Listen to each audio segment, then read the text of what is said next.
Hey everyone, I'm Caron Koteles Riha with Caron's Fireside Chat, and I'm also with Real Estate One.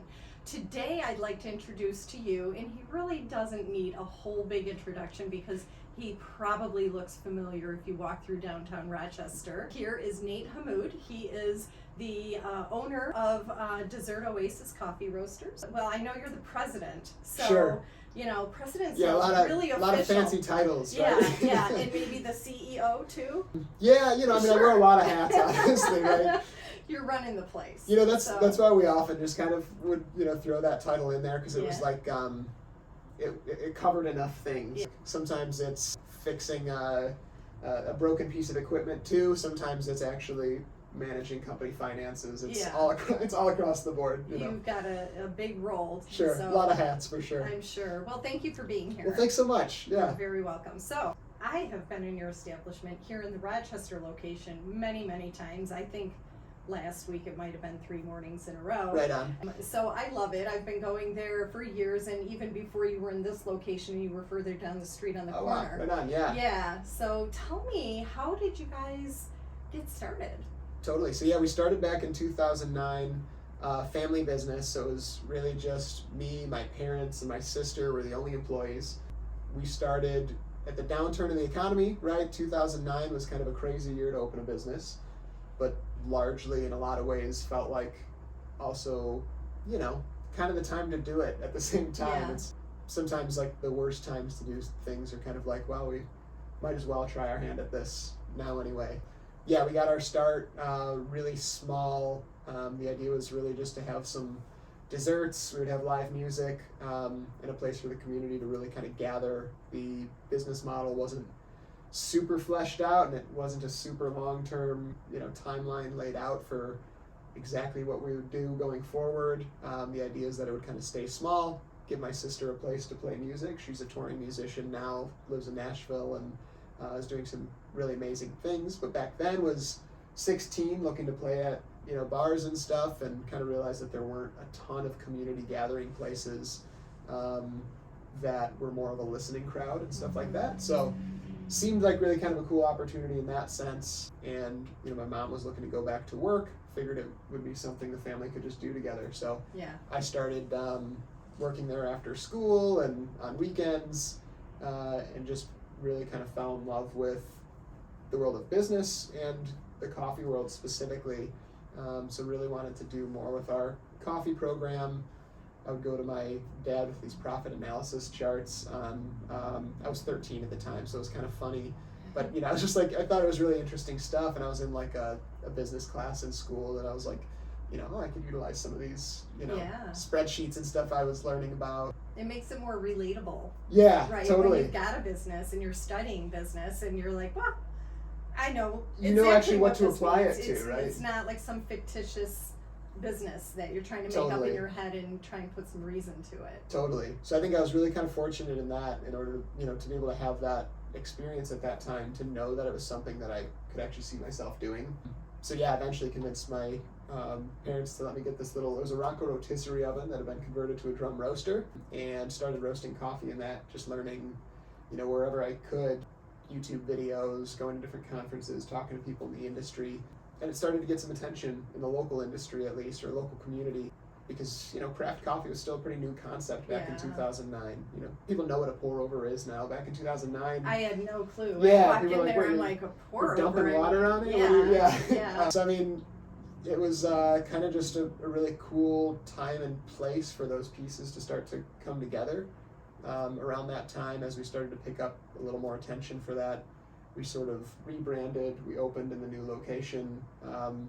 I was a lot more actively involved in the business by that point. I was at least a couple more years on me. And I think this location is perfect. I mean, yes. The other location was really nice, but you probably have a lot more seating here. Yes, we definitely do. Yeah, and it allowed us to, have more of a roasting space in back and all that as well. And it was just way more in like the thick of downtown Rochester. It felt like we were on the outskirts, where we were.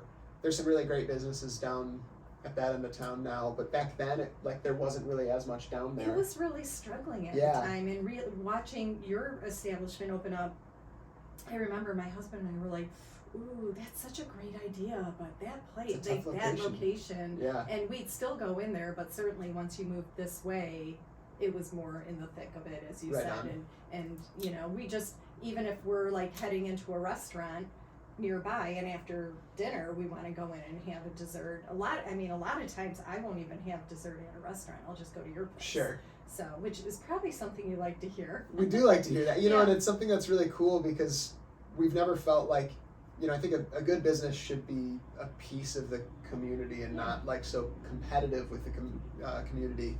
And I think like, hearing from a lot of restaurants that they often direct people to our place after dinner, because to them sometimes it's better just to turn that table, right? Yeah. They'd rather someone goes and gets their dessert from us, spends time at our place after, rather than taking up that table for another and that hour and a half. seems to be the norm. Even Sure. we were in downtown Detroit this past weekend and ate at a really nice restaurant, but they made it very clear we had to be out by a certain Right on. time. And right as we were leaving, what's down the street? There you go. There, you're right there. Yeah. So how many locations do you have now? So our Ferndale one that we just opened makes it 4 locations. Great. The new Ferndale location is also our new headquarters and production facility and everything. So it's kind of all the sort of back end and administrative work of the company. So all of our key personnel are also able to meet and collaborate in one place, which has been really tremendous. In a lot of ways, as we continue to grow, it would feel,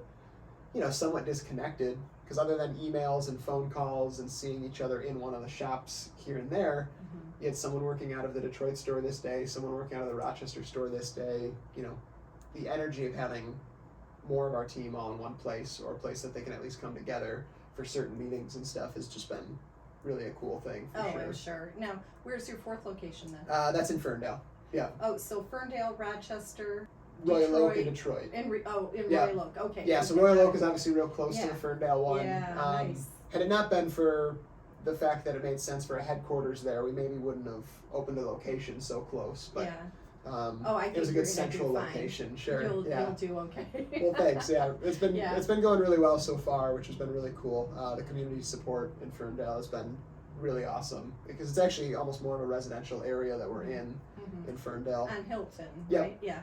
Lauren, who works here with us, she was just telling me this morning, I didn't know you had that one open. She said, Oh, yeah, yeah. we just opened one. Yeah, only a So, few weeks ago. Yeah, so so it's still she was very pretty new. happy about that, so thank you. Right on. Well, Yeah. good. Where do you get your beans from? So we source all of our coffees from really small, quality-driven farms from around the world. So we work with different importers to source those coffees, and the importers do a really great job of being at origin, working with the farmers pretty directly, building those longer-term relationships in ways that we find they're able to specialize in better than we would as a roaster just doing it at origin. Our ability to get down to origin as often as our importers do is obviously a lot more reduced. Our ability to purchase the quantities of coffees from certain farms consistently every year would also vary. So we love partnering with really exceptional importers to really find just some of the best coffees that we can source, really, and build long-term relationships with farms sort of through those importers. Do you have a current favorite? I'm sure your favorites change a lot. Sure, it changes a lot for sure. And Yeah. all of our coffees are in season, so it's always with the new crops and everything. So each coffee's on our menu only for a few months at a time. Right now, our Kenya is it's from the Kabangara Cooperative. Really exceptional coffee, really bright, sweet, juicy coffee.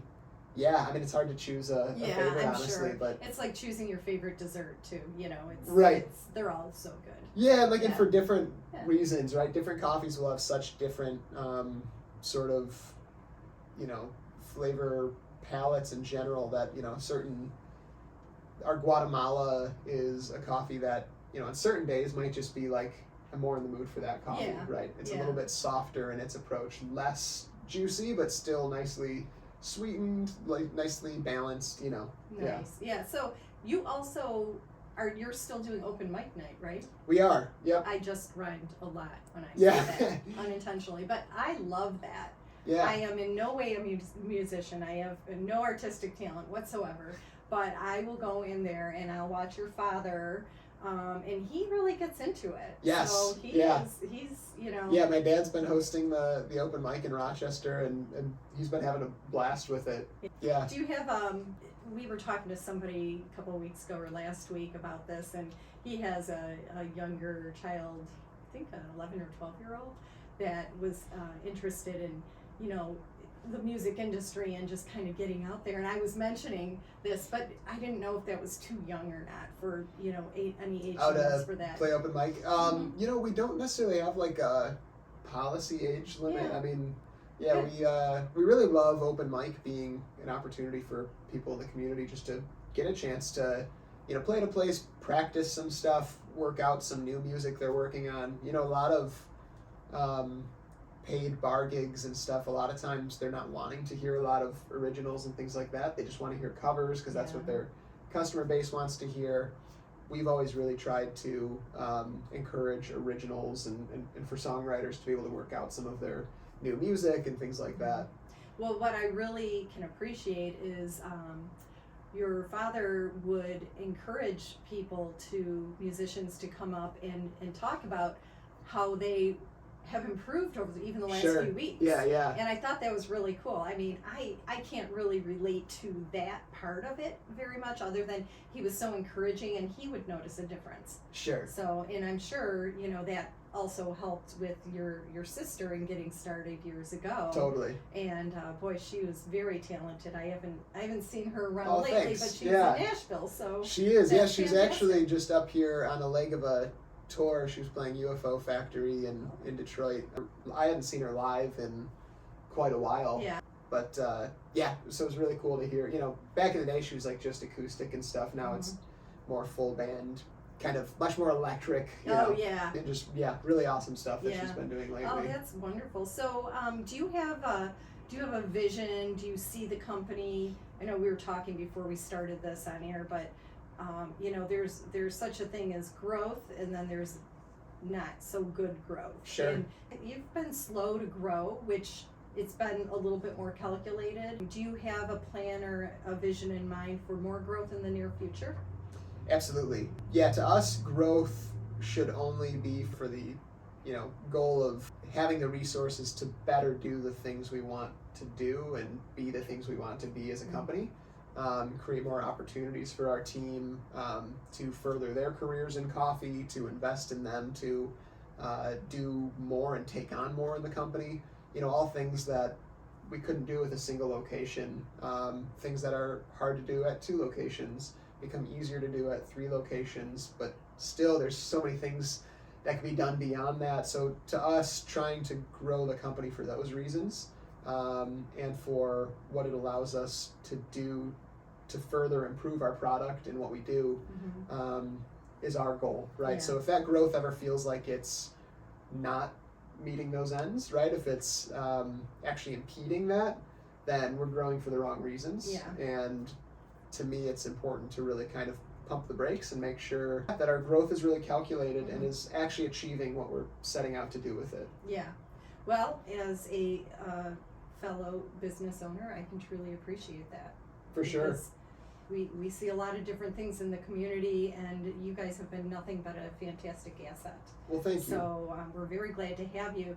Now, your hours are pretty consistent. Are they the same for all of the locations, or are they a little bit different? They're a little different per location, but pretty close. Okay. You know, as a model, we tend to be open pretty late, Yeah. which isn't super common for a lot of coffee shops, but we find it to be a cool piece in just, you know, the community being able to gather, right? There are places people need to be able to study sometimes until a little later.